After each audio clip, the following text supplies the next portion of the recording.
Hi, I'm Vector T13, the creator and developer of the Antidetect project.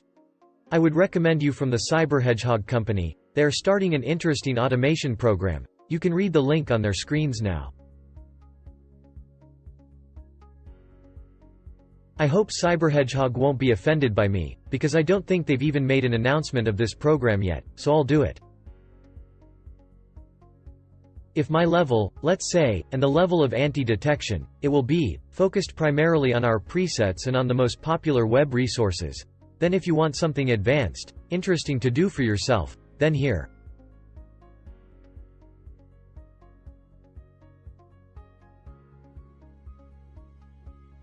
Their guys have made a great topic on the automation of any process. Plus, I'm not going to guess now, let's put it this way, but as far as I've seen, they had an idea to create a couple of lectures on creating their own anti-detect browser. For those who know, for example, there's a great app called Pupitor, and this Pupitor app allows you to manipulate absolutely all the fingerprints that exist in our browsers and all the hardware and software IDs.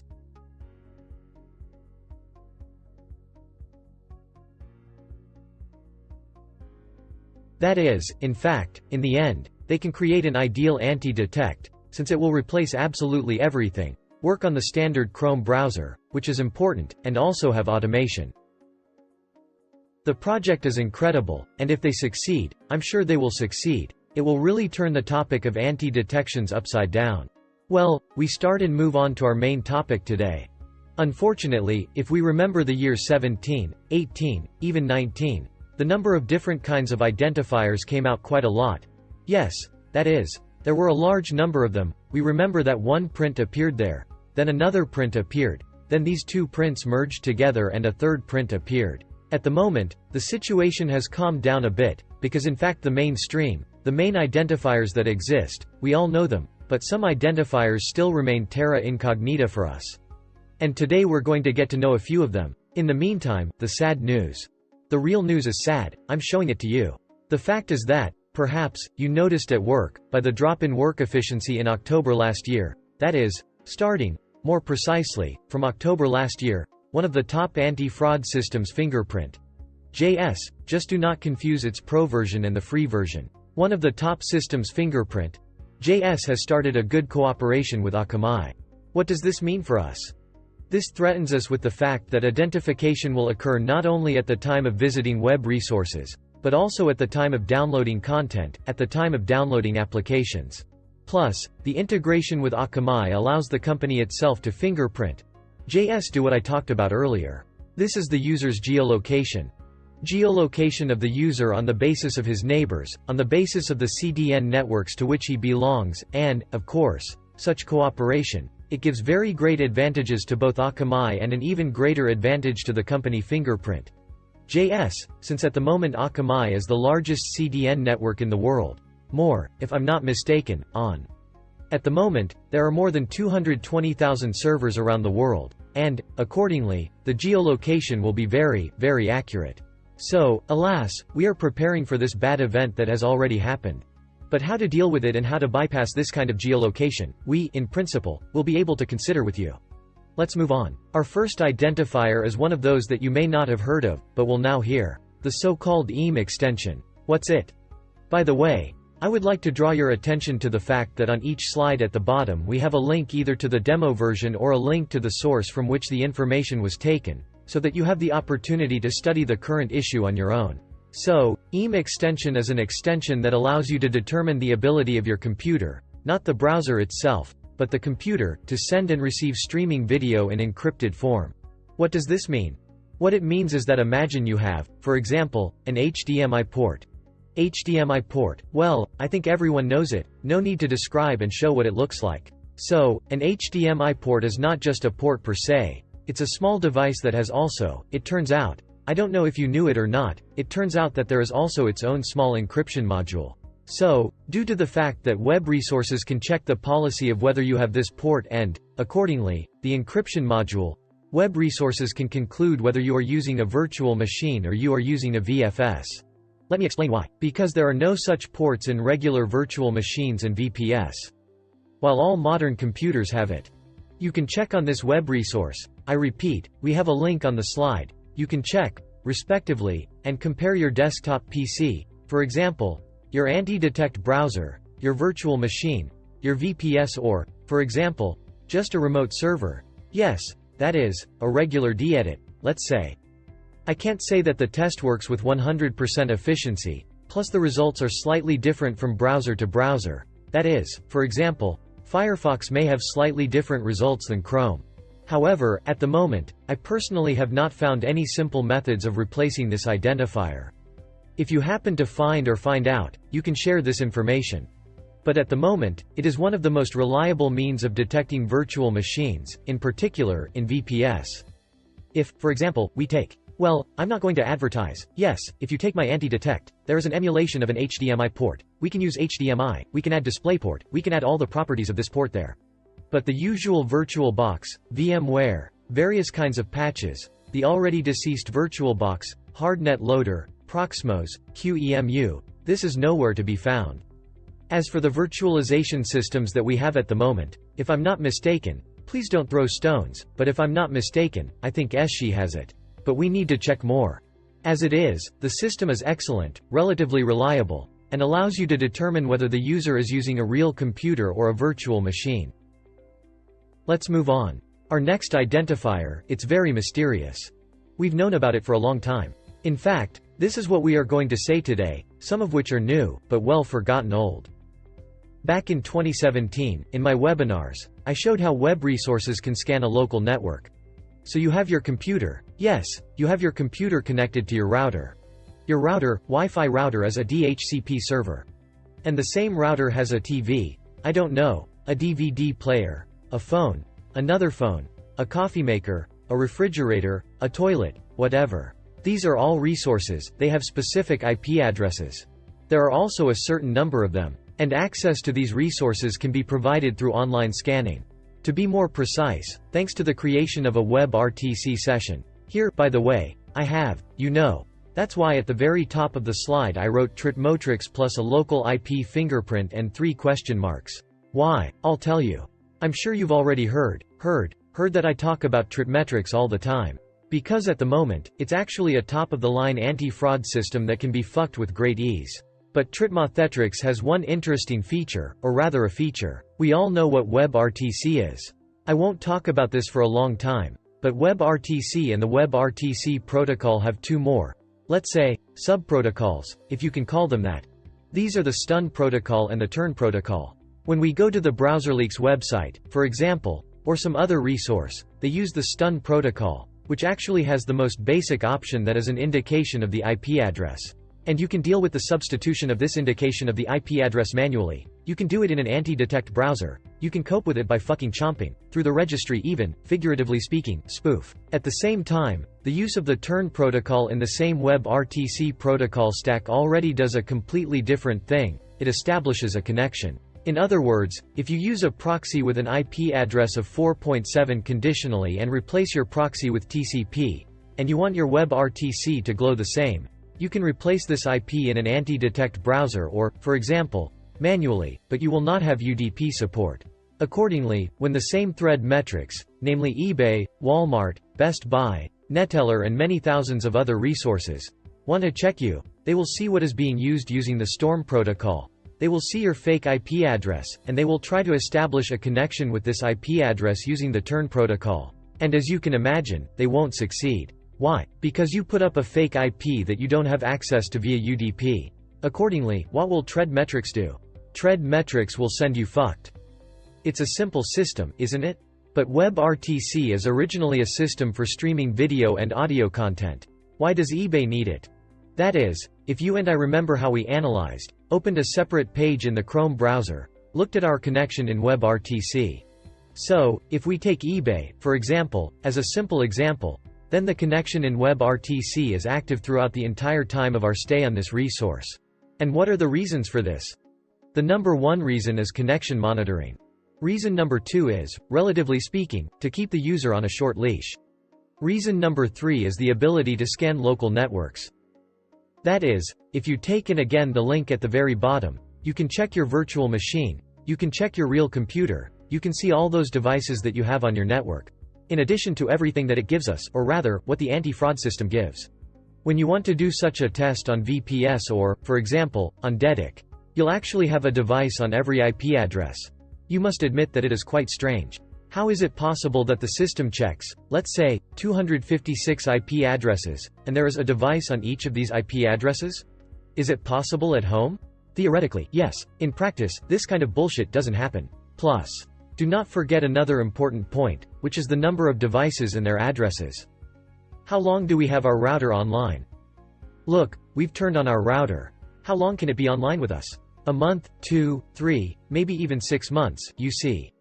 And many routers have this habit that if a device that they recognized before, that they knew before, reconnects to them, then they give the same device based on the MAC address that it had before. And this is quite an important point, because it allows the systems to do fingerprinting ours. That is, figuratively speaking, there are 8 devices in your apartment. Each of the devices has its own dedicated IP address, which is allocated by your router. That's it, please, here's the simplest, elementarily simple fingerprinting ready.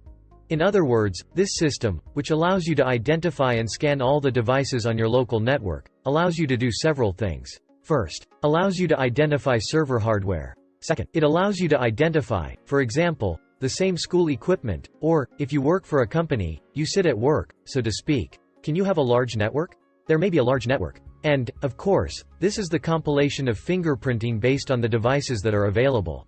Not to mention, in principle, who is stopping from doing a separate port scan on that individual IP address and maybe even more of what I'm telling you now. Therefore, we pay attention to this and understand that setting up your firewall is very important in terms of passing the anti-frame system. So don't forget that. Let's move on. The next one is ours. The oldest is also relatively old. I won't call it the oldest. Relatively old system for determining geolocation by detection. Determining proxies by determining geolocation, more precisely. So, there are a lot of different options, a lot of different technologies when web resources can determine the use of proxies and the real geolocation of the user using the example of, for example, different pings. That is, you can ping an IP address, you can ping a WebSocket, for example, then compare and understand that, for example, oh, you're sitting there far from the IP address you're declaring, right? If, for example, you have a lot of servers around the world, like this web resource, the link to which you see on your screens, if you have many different servers, then you can carry out the same ping procedure through just ping ICMP and through WebSocket at once. From different countries and different cities. And then you can understand that your IP address, which is located, figuratively speaking, in the United States, and you yourself are, for example, in Vietnam, the difference in ping will be very large.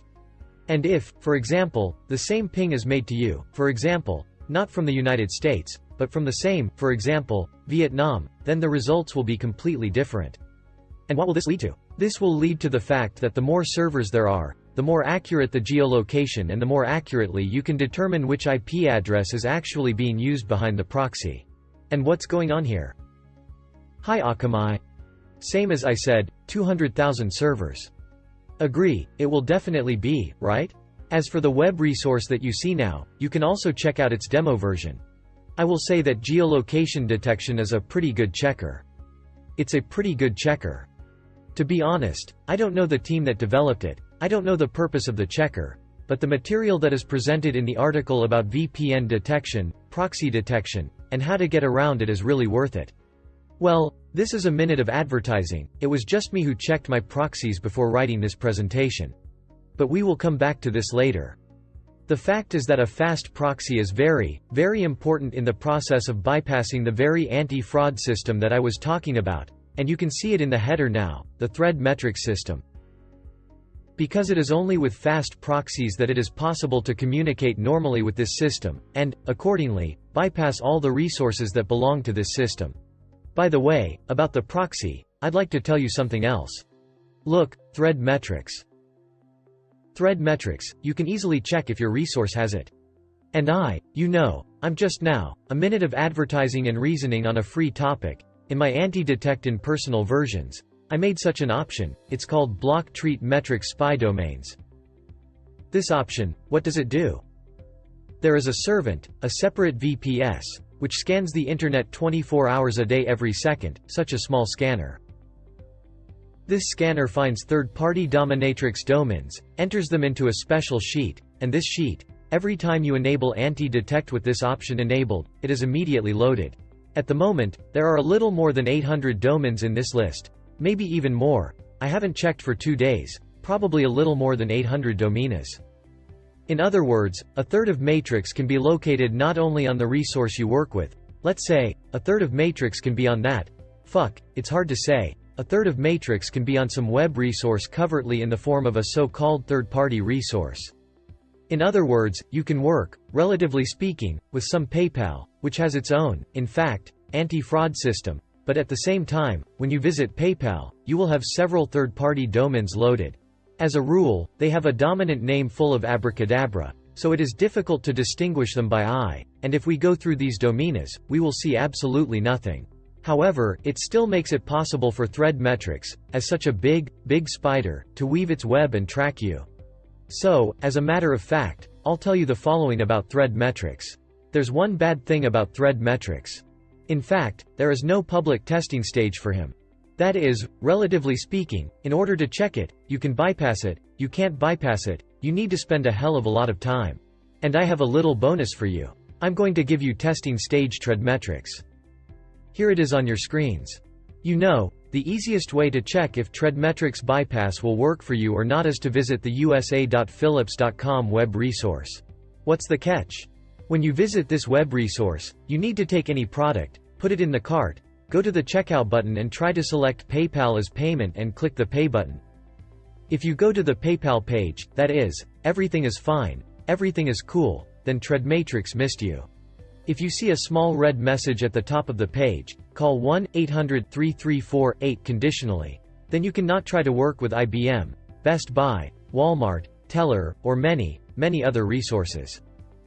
I will say this, I had a huge hemorrhoids on trend matrix at one time, when it was really difficult to understand, because when they turned on their new true IP system, it was really a specific hemorrhoid.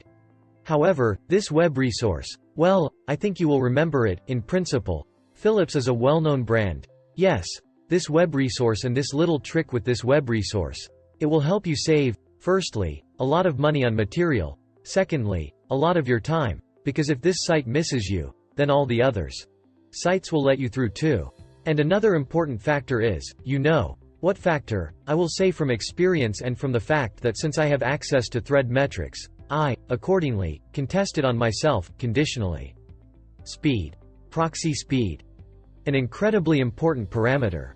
The higher the speed, the lower the ping you have. Well, you can just check it on the same speed test. The more likely you are that you will pass, because in practice I will say that when the proxies are less than 5 megabits, well, they just don't go at all.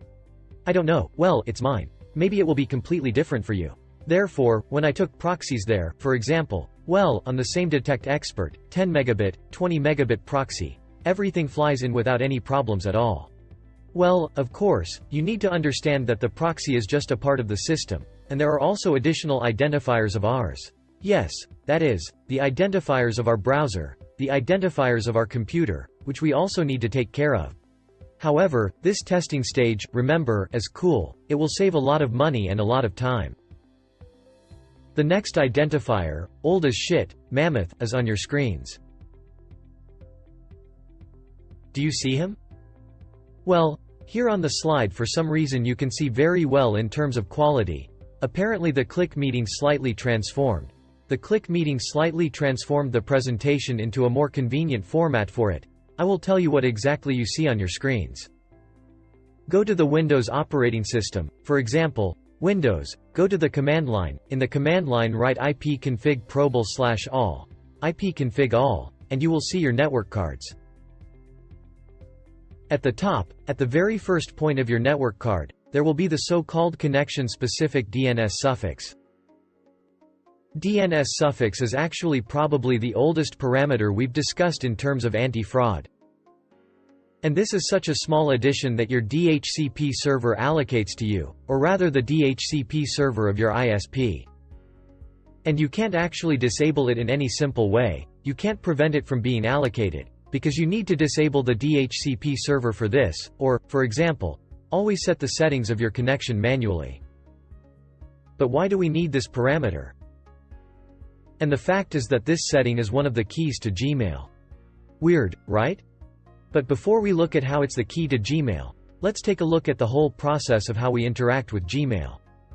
So we have a simple slide. On the slide, we have some squares. The first square is the DHCP DNSISP, DNS suffix. Such a small set of various tools that our internet provider provides us. Then we have our Wi-Fi router, which probably has its own DNS as well. Yes, indeed, this happens quite often. There are routers, for example, with a pre-entered DNS nickname, or with the ability to establish DNS, or the user himself wants to. In general, there is also DNS. Accordingly, look, we already have one DNS for our ISP, that is, a thing. Then we got DNS on our router, that is, it's two pieces already. 2, most likely, different DNS are present in our system. Let's move on. The topic is very simple, but oddly enough, for some reason, most users don't know how to work properly with DNS. So, our next resource. Our next resource is SOCKS 5 with DNS.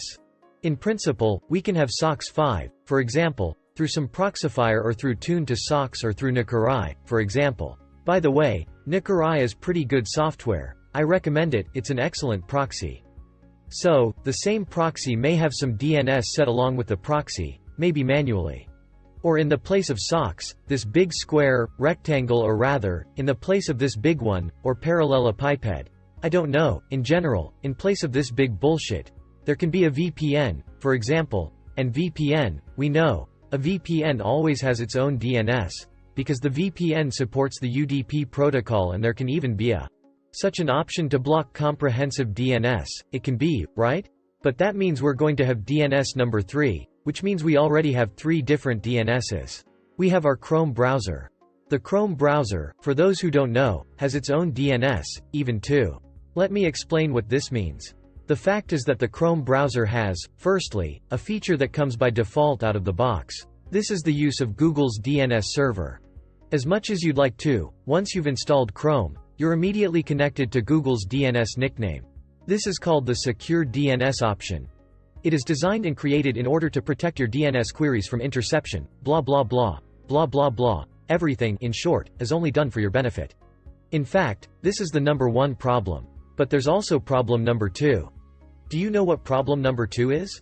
And problem number 2 is that even if you disabled this option, you won't be able to spoof, for example, the Gmail IP address. I'm going to tell you the logic behind why I'm telling you this. Take, for example, the Chrome browser. Here's what the DNS feature looks like. Let's take a look at it now. Now, you see, we always use secure connections. Well, I have it turned off here in this example, but it doesn't matter. A little further down we have use secure domain names. So, when you enable this option, or rather, it is enabled by default, you can choose, for example, some DNS nickname from the list. But, for example, you did not enable this option or left, for example, OS default, that is, in other words, the use of your native DNS. What will happen in this case? In this case, you can use the hosts file. Do you know such a hosts file? Disk C, Windows folder, System32, drivers, etc. And the hosts file. The hosts file, which is responsible for mapping the IP address to the domain name. So, if you go to this hosts file and write there, for example, pornhub.com, relatively speaking, equal, it is clear that there is no value. But this is for the red word, equal. For example, there are 14, 88, 55, 34, for example. Then in this case, when you go to the site pornhub.com in your Chrome browser, you will be redirected to the IP address that is registered in the hosts file. Cool, right? I mean, well, it's the simplest DNS attack from the poofing. It's been a bearded attack since the 90s, or I don't know since when. As soon as DNS appeared, such an attack has existed ever since.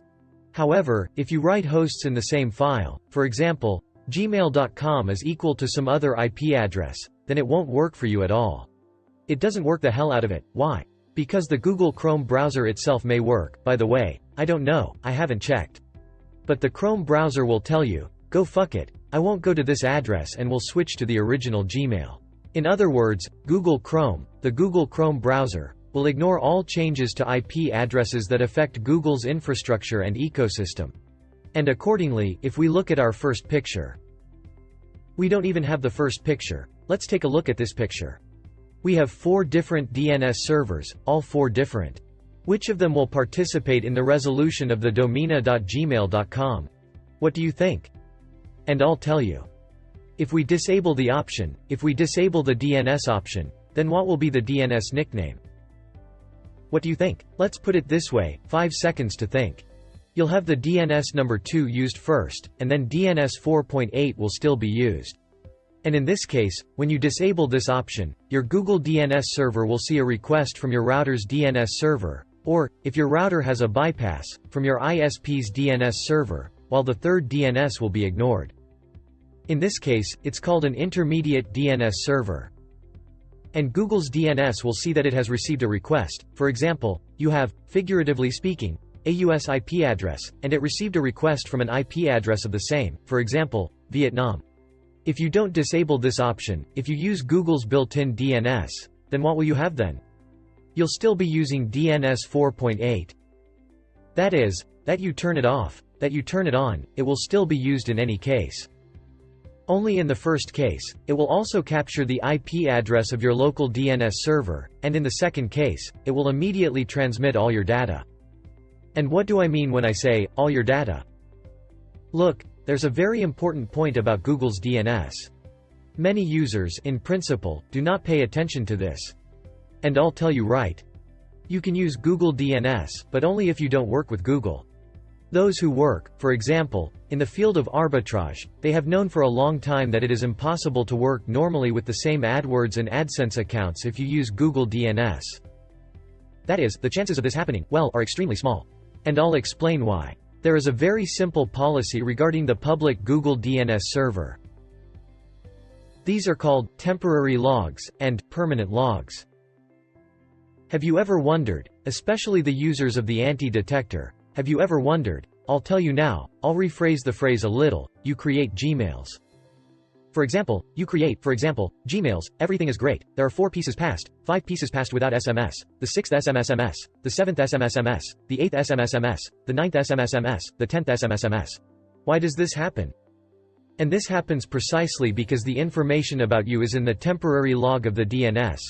Where, if we read such a line, these logs are subject to deletion within 24 to 48 hours. That is, in fact, Google, of course, uses these DNS logs, in which it determines our geolocation, in which it determines everything it can, only for good purposes. For what good purposes? In order to protect the entire global internet from all sorts of hounds who are trying to attack it. Well, in fact, it gives us, let's say, not exactly a stupor, but gives us so much time to think for 24 to 48 hours. Why the fuck are we working with this Google DNS? And, in fact, there have already been quite a few scandals with Google DNS, but in fact, there is another rather big thing that many users forget about.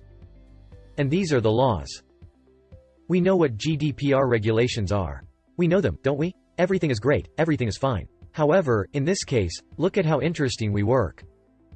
You use a browser from Google using DNS from Google, go to a resource from Google. That is, you are simply within one single ecosystem. And in this case, obtaining some third-party data, obtaining technical information, obtaining telemetry, for example, is a very simple task. Superbly simple. By the way, I wonder if any of you have thought about blocking telemetry by host from Google? I wonder what the result will be. But it's true, a little hint. And then these temporary logs turn into the so-called permanent logs.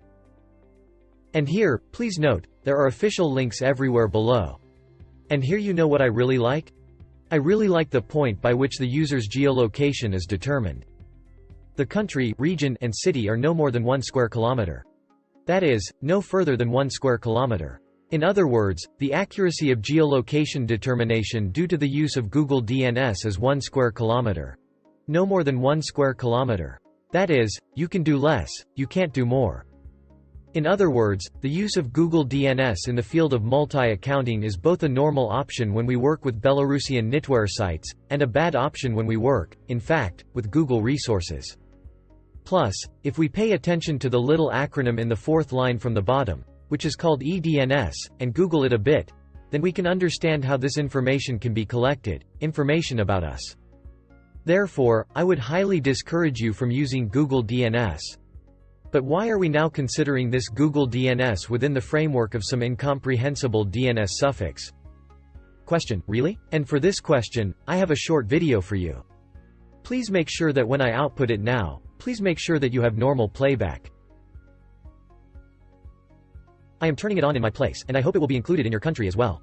I will turn off the microphone for this time. I ask you to familiarize yourself with this video, and we will return to live communication as soon as the video ends, that is, in 8 minutes, if I'm not mistaken. So, I turn on the video. So, we have a pure virtual machine. A clean virtual machine, a Chrome browser, and a Nickerai proxy that I've already loaded my proxies into. So, let's turn on our proxies. Proxy is enabled. Go to the Google Chrome browser and go to the Leaks browser website.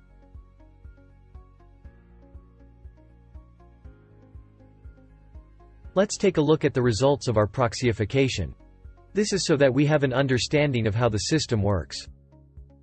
So, we can see that by default we have pulled up our DNS from Proxy, i.e. T-Mobile. WebRTC corresponds to an IP address, that is, even with a regular connection. Proxies from Detect Expert support UDP, right? That is, in this case, the OpenVPN config is not used.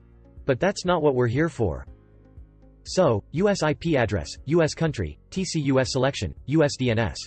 Everything is great, everything is fine. Farther. I'm in the Netherlands, now Amsterdam. Now let's look further. Go to the command line and type the ipconfig/all command. Run this command and see what we have here. Where we have it, we have an Ethernet adapter, we have a so-called DNS suffix, and a little higher we have a field to search for a DNS suffix.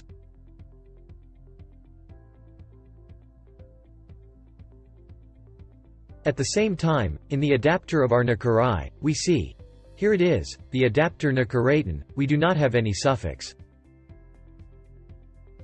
Let's take a look at how this affects the Gmail sign-up process. Accordingly, go to Gmail.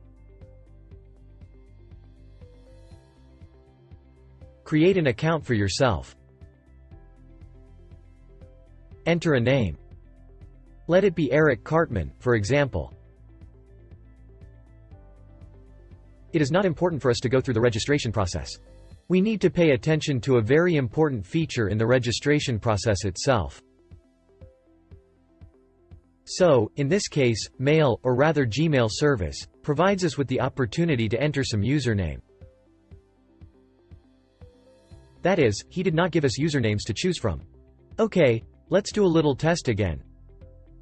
Let's do the same thing here in the same browser again. And let's indicate, for example, some other names. Let it be, for example, Sam, Sapule. Somehow grammar is not very important to us here, or rather it doesn't matter at all. The 13th, 1985. Let it be no matter who. Here he already offers us to enter our names. We see it yes, then that is, during the first registration process, he is not for us.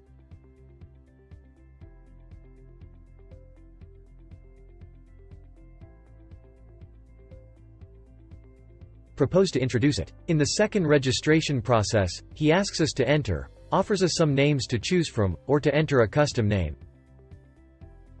Let's close the Gmail registration process and try to change this parameter, which is called the DNS suffix. The DNS suffix will be used to generate queries to web resources. Go to the Registry Editor tab, respectively, HKEY, Local Machine, Current, Control, Set, Services, TCP, IP parameters, and here we find on the tab the parameters we search for where we have ours. Here it is. We have DHCP domain. See it? Yes, here it is. This is a standard domain from my provider. Let's change it. For example, on the test1 fbi.gov. Yes, that's it, changed, we see it.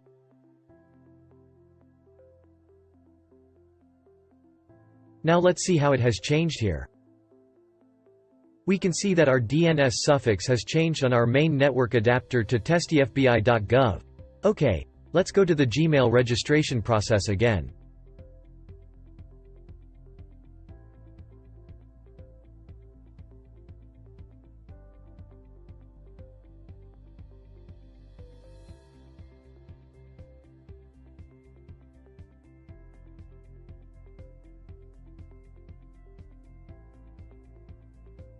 Enter the data we need.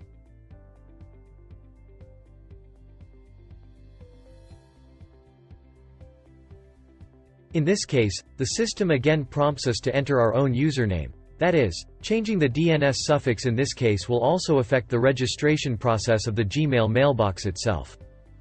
Well, yes, I agree. Maybe it was not very clear, but then let me tell you a little from myself. The DNS suffix parameter participates in the operation of our browser and participates in our interaction with web resources. In other words, in this case, my local ISP has assigned a certain DNS suffix. Accordingly, when I go to the browser and, for example, type there, for example, just gmail.com, that is, without a domain, then in this case this DNS suffix will participate in my DNS query. In addition, this DNS suffix can be used, although it is intended to identify resources in local networks, but this DNS suffix can also be used in the process of working with third-party web resources. In other words, it's a kind of help to our browser, a rudiment, a help to our browser from our local provider. Why is it good for us? Why is it bad for us? The fact is that it is harmful to us if we do not know about it and if we have its significance. It all depends on your provider. You've probably heard the story. One person says, "Oh, I'm doing well, I'm doing great." The other says, "Oh, damn, I don't have a why, I can't understand," for example. And this is one of several reasons.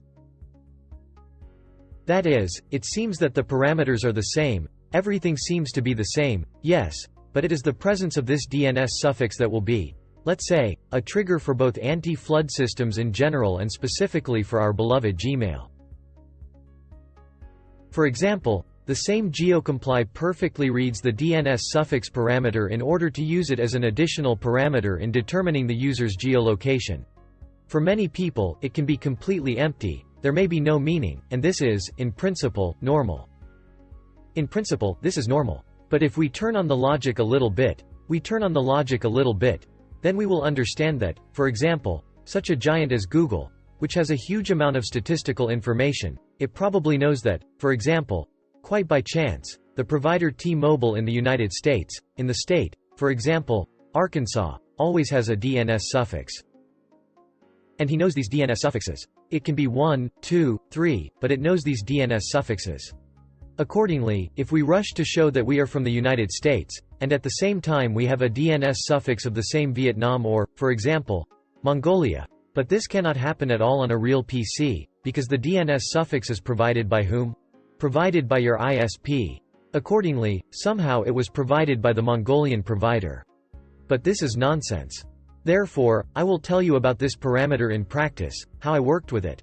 In order for everything to be good and the entire Google ecosystem to work well, I always replaced this parameter with the proxy corresponding to the operator. And this is a very simple, very simple method and quite effective. However, if suddenly you don't have such a desire, for example, or you just want to, don't work with Google, you just want to increase your performance, then I recommend you to just leave this parameter empty. Just erase it. I've shown you a value in the registry where you can delete it. This is done literally within a few seconds. And as for my software, by the way, in version 2.2.4, which is due to be released this week, I am already from the presets. In some presets I had it. I took this parameter out of the presets. It will now be possible to set it manually. That is, you can set it when creating a virtual machine, select by country, or you can enter any parameter manually. From what I would like to say about the Google ecosystem and Gmail in particular, I would like to give some general recommendations. The first is to change the DNS suffix for the proxy provider. This will never be superfluous, even in spite of Google, but also in working with other anti-fraud systems. It may be difficult, but it's only difficult because you haven't worked with it before. Second, set the provider's secure DNS as 4 units from Cloudflare. In such a case, you will use this option in our Chrome browser. Where do we have it? Here it is. We see the third line in the combo box. We have a Cloudflare provider of 4 units.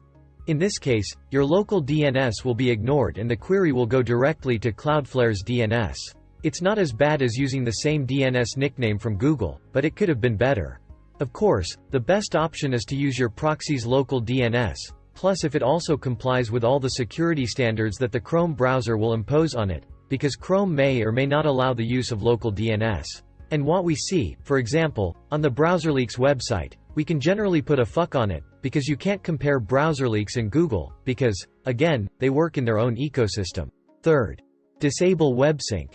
A very important point that allows Google to circumvent GDPR regulations by cunning. What's it? Let's look here. This is a screenshot from the Google Chrome browser setup. We can just go to the settings and search in the search bar, for example, Chrome sign in search. Or find Chrome sync there, we will have an item on the left. And turn off the automatic profile sync option. Let me explain why. The fact is that once you default, this item is enabled. And accordingly, even when you turn on your browser, the option is enabled. Everything is great, and then Google has a lot more ability to capture information about you. This is where most of the hardware information is taken from your PC. So if you're using the standard Chrome browser, I recommend disabling this. And one more point that does not raise any particular questions at all. That is, many may even look at it and not understand what it is. Improve search suggestions. What's it? When we type a word in the address bar, our search engine immediately connects. Correct? Correct. And how does it turn off? Also using our awesome DNS suffix. So I recommend disabling this item as well. You know, for the sake of reliability, let's put it this way. Well, for those who want to take a closer look at the topic of DNS suffixes, you need to understand where to get them. In the screenshot, you can now see a small link where a couple of thousand DNS suffixes around the world are available. On my own behalf, I want to say specifically about this parameter, what I was able to achieve with it specifically. With a lot of effort and difficulty, I found interesting suffixes that were not registered at all. It was very interesting to me. That is, not even that registration with SMS does not pass, but at the SMS step you cannot enter any number. That is, I enter a number, or rather, you can enter a number, but Google tells you, I can't send an SMS to this number. And I found a couple of these DNS suffixes that belong to hosting providers there and some other organization. To be honest, I don't remember. Well, something that no one has ever heard, probably. And there are also an interesting couple of DNS suffixes. Maybe you will find more, with the help of which registration goes just with a bang. Well, for everyone, I would say that you should find a provider for your country. That is, for the country, ideally, of course. But if you can't find either the country or the provider, then I recommend leaving this value empty, both for users of any software and for users of my anti-detector. On the Network tab, you will be able to set any suffix you want, or empty. If you don't find a suitable one in the list, leave it empty. This will be the best option than reporting some fake values that do not suit your provider. And the very last point, we have already considered, is disabling search queries and clearing the DNS cache. There's another interesting command called ipconfig_list_dns. Run this command on your PCs and you'll see how many domains you have sitting in your cache. And these domains, they can also be used to identify you. We've only spent an hour, and I'm watching 59 minutes and 23 seconds. I have tried to provide you with the necessary information as concisely as possible. On my own behalf, I want to say that this webinar, it's been a while since we've held webinars. If you liked it, if everything goes well, I have many more interesting topics to tell you. Well, on my own behalf, I would like to once again return to automation from the Kabarig company. I recommend that you pay attention to it, at least familiarize yourself with the page and their capabilities, because I can say on my own behalf that the material is really very high quality and in fact, imagine that you have a lot of employees, that is, you have taken and found a large number of sensible, competent workers who will work. You are on you 24 hours a day and they will not even need to pay. On my own behalf, I wish you a pleasant Thursday evening. Thank you. You had the Vector T13 with you. See you soon in the next webinars.